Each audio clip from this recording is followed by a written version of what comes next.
Ms. Ching. Question 5.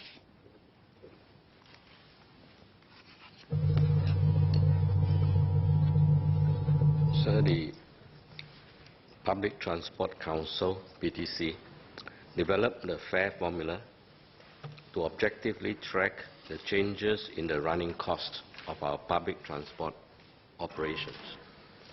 This helps inform their deliberations when they evaluate proposals from operators for fare changes and decide on the annual fare recommendations. The running costs of public transport operators are affected by a number of factors, including the price and the quantity of the resources deployed. For example, their expenditure on electricity in a particular year will depend on the quantity of electricity consumed during that year and the prevailing electricity tariffs. While the old fare formula adequately measured the changes in the price of resources consumed, it did not measure the changes in the quantity. When the capacity of the public transport network is quite stable from year to year, the limitation of the old fare formula is not material. However, as we aggressively expand the capacity of our public transport network, the inadequacy in the old fare formula will have a material impact on the sustainability of our public transport system. In the last 5 years, we have added more than 1,000 new buses and 200 new trains to our public transport network. This has increased the capacity by around 25%. But over the same period, commuter demand increased by less than 10%. The limitation of the old fare formula has therefore contributed to a widening gap between fare revenue and operating costs. So far, the yearly operating shortfall has been covered by government subsidies. But going forward, we need a fair way to take into account changes in the capacity of our public transport network relative to commuter demand. PTC designed the Network Capacity Factor, NCF, specifically to address the limitation in the old fare formula. This NCF is a neutral factor. It may be positive, it may be negative. It will be positive where demand grows slower than capacity. Conversely, if capacity remains stagnant in a given year and demand grows faster than capacity, resulting in more crowded trains, NCF will be negative.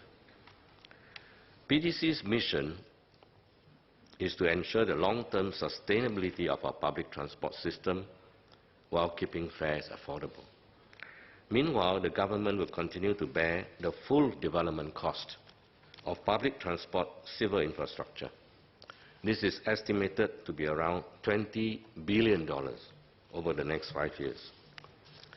As for our public transport fares, as you have just heard from SPS, the PTC will ensure that they remain affordable. Over the past decade, monthly expenditure on public transport as a proportion of household income for the lower income group has come down from 4.2% to 2.7%. In other words, transport fares are becoming more affordable.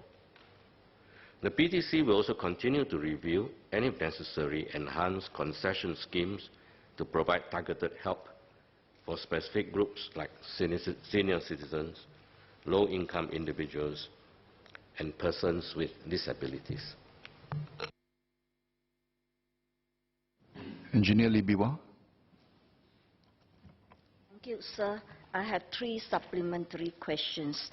The linking the cost of building the bus network to commuters' fares under the new public transport, whether this approach to cost recovery will contradict our goal to be a car-light society. Because they are, on one hand, encouraging people to take public transport. On the other hand, when you put in more resources, then will have an effect on the fare. Secondly, how will the ministry ensure that the new fare formula will be made more transparent to the public? Because I hear the feedback, people say that NCF is very complicated. And the third question is why a service standard component is not added to the fare formula?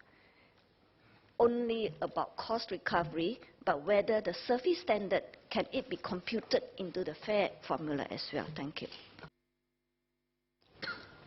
So I totally subscribe to transparency.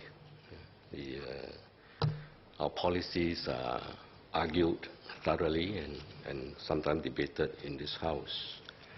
And formulas are formulated and factors are thoroughly explained. And if there is a lack of understanding, we'll continue to explain and publish them on the website and so on.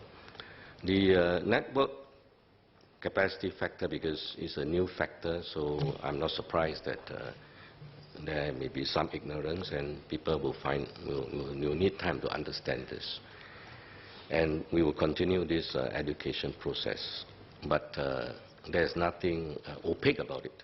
The formula, the definition, and how is it computed, it's all up in the website. And in due course, which means towards the end of this year, when PTC has to evaluate the proposals coming in from the operators, and when the fare formula has to be quantified, I'm quite sure they'll go to great length to explain and justify how the factors are changing over the years, whether it's positive or negative.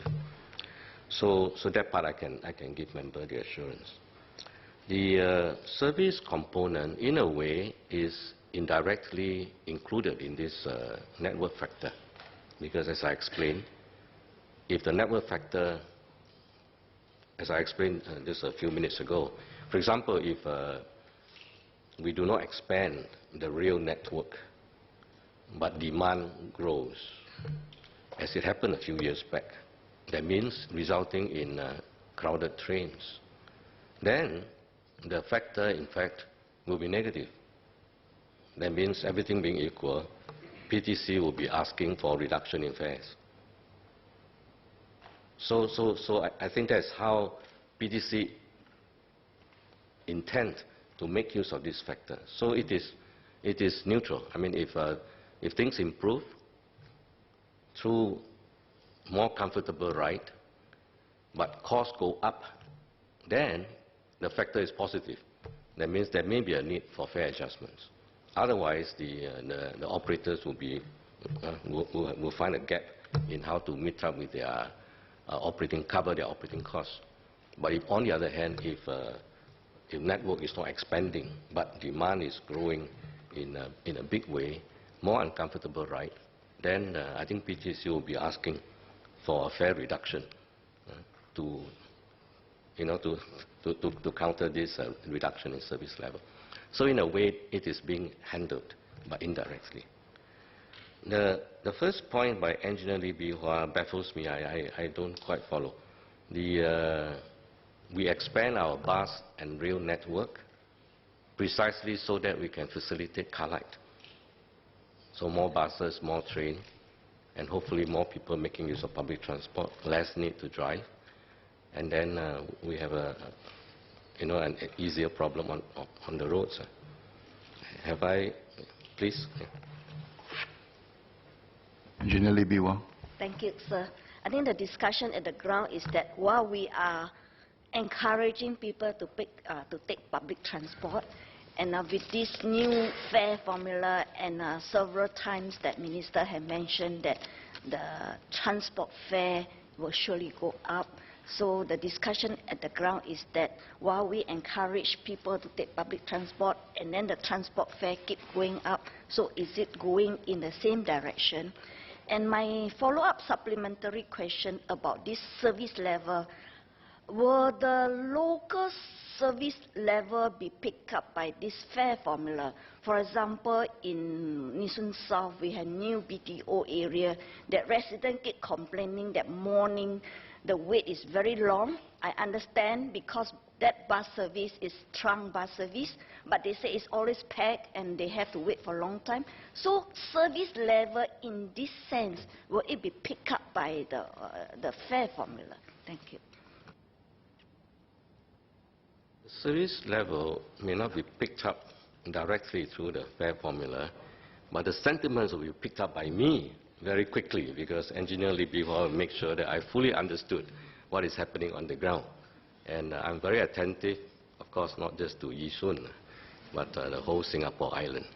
And let me assure you, PTC, we have set up PTC, a multi-individual council with people from all walks of life, media, academics, unions, and so on. And I know each one of them. They have their hearts in the right place. And that's the reason why, you may remember, I hope people remember, last 2-3 rounds, fares have been going down. But what I've said in Parliament several times is not that fares will definitely go up. That's not what I said. What I said is fares sometimes go down and sometimes go up. It cannot be always going down, because that's not possible, because big part of our operating cost is manpower. Unless you say, sorry, bus drivers, train drivers, your salary will forever be going down. With productivity, sometimes we can achieve some of this, but there's a limit.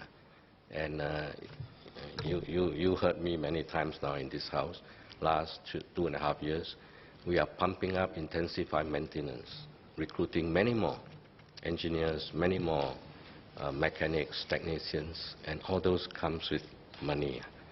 And I really hope that Singaporeans understand that I want to do my job well so that we can have a first-class transport system, and we will get there. But I do need money, because it is not realistic to hope that you get a good first-class, reliable train with no need for any injection of resources. And that's why both SPS and me repeated that data, which I hope Singaporeans appreciate, that over the last 10 years, a lower income group, when we look at how much do they spend out of their household income on transport, it's been going down. It used to be above 4%, now it's below 3%. So over time, in fact, affordability has improved. So whatever we do, we will do what is necessary, including pumping in more resources in order to raise the standard of our public transport system, so that people do not need to drive, but we need adequate level of funding. And funding comes from where? Either taxpayers through subsidy, or commuters through fare. I think to load it on one or the other is wrong, so it's a matter of co-sharing. And PTC is given that task of doing this balancing act, finding a way to balance the interests of both sides. At the end of the day, remember too that many taxpayers are commuters, and many commuters are also taxpayers. Mr. Pritam Singh. Thank you, Minister, for the reply. I refer to the PTC's news release on the 22nd of March on the 2018 fare formula review. There is a paragraph which says that the government will continue to provide significant subsidies for public transport services, estimated to be around $9 billion over the next 5 years. Can the Minister provide some details on the nature of these subsidies? Because the amount is a significant amount, and whether there are any details that the Minister can share on which classes of commuters will benefit from these subsidies. Indeed, the government funding to subsidize public transport is a significant one. And 9 billion, so I'm relying on memory here, and this is a 66-year-old memory. But then again, 92-year-old memory can also be equally sharp, so as the young one. I think bus subsidy is about $1 billion a year, so over 5 years, there's about 5 billion. So that's for buses. Trains, over the next 5 years, we need to spend about 4 billion replacing existing assets, old assets. So I think that's probably where this 9 billion comes from. But actually, that is not the full story, because as I just mentioned just now, over the next 5 years, we'll be spending another 20 billion into public transport infrastructure, because we are continuing to expand this network. So these are huge numbers of money coming from taxpayers. And I think it is only fair that part of it must be borne or shared by commuters. I have regularly look at fares charged here versus Hong Kong, Taiwan, New York, London. Our rates are not outrageous at all. Yeah. I think Singaporeans in their heart, when they travel, they know. Because PTC told me they do fairly frequent focus group discussions with commuters. Do you find fares reasonable? And actually, most of them say it is so. Yeah. Mr. Dennis Tan. Thank the Minister for his answers. In respect of service standard and in network capacity factor, would the Minister consider incorporating a measure of train reliability standard in order to incentivize the rail operators to improve the reliability all around, as well as also to manage commuters' expectation? I mean, after all, we hear a lot on the ground that, well, there's expansion, there's supposed to be improved services, the survey shows something, but on the ground, people are still complaining about frequent delays. Thank you. It's a very rapidly evolving situation. You know, I've been in this game now for 2.5 years, and I have personally witnessed how things have changed. Yes, last year we have an awful year, especially towards the end of last year. Two, incidents which should not have happened, it happened unfortunately. But there was a silver lining to it. Out of it, we came up with this ECLO. As I always share with my transport colleagues, that is our favorite 4-letter word, ECLO, early closure, late opening, because that allows us to intensify engineering maintenance. And the results show, since December to up to now, that's what, May, we are now approaching almost the middle of May. Situation has improved significantly. So when the member said, commuters are upset over very frequent delays and so on and so forth, well, it depends when did you ask them. Is it last year, this year? I do not know whether the member uses trains and buses. I do. So I meet many more commuters than he does, I think. So I got it firsthand. And North-South line, for example, which used to have a lot of problem with rail reliability, cuts through my constituency. So I have, in my many house-to-house visits, it used to be about trains. But honestly, the last few months, I have not heard about trains. Instead, it is e-scooters, and bicycles being thrown all over the place. So I think that as far as rail is concerned, I think things have improved. Bus levels improvement, I think, has been pretty obvious the last 2-3 years. But of course, we are not yet in a perfect situation, particularly in Yisun, maybe. So things will get better, I'm quite sure. As to whether we should include rail reliability into the formula. Now, first of all, this formula is not set by me. This is by PTC. PTC, after consulting the council, consulting Singaporeans, came up with this formula. They did think about whether to include rail reliability, but in the end, they decided against it for various reasons. In any case, even though it's not in the fare formula, I deal with it directly myself, through, the sort of focus and the pressure I exert on the operators to make sure the rail reliability bring about, because That is my priority, and I'll see to it happens, whether or not it is included in the fare formula. Part of the reason why PTC did not consider it because it is contra, because if a situation when a system is very unreliable, in fact, that is the time to pump in more resources. And if you reduce, if because of that you punish them through reduced fares, you are withdrawing resources from the operators. And you'll be doing exactly the opposite, the wrong thing. So therefore, real reliability is important, but deal with it separately.